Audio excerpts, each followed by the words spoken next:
BP మాత్రం doctor ఎంత ఎక్కించినా కూడా తగ్గుతూనే ఉంది. బీపీ తగ్గుతూనే ఉంది. 4 రోజులు అస్సలు ఏం స్పందించట్లేదు.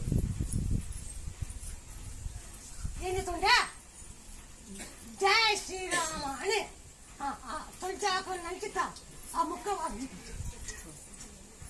తొలిచాకు జై శ్రీరామ అని సంజీవాకు జై శ్రీరామ్ అంటే సంజీవాకు వస్తుంది. ఆ పాను పోయేది కానీ పాను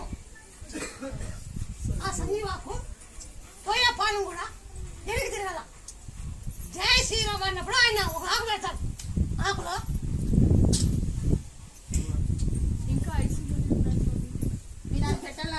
పెట్టామమ్మా. అట్లా మీరు బయట మీరు కూర్చోండి. మీరే కానీ బయట మీరే నడుచుకొని జై శ్రీరామ్ మీరు కూర్చోండి. ఆడ పంపిస్తా జై శ్రీరామ్ అని కూర్చోండి బయట ఆశిస్తాం. అక్కడ మీరు చేస్తా.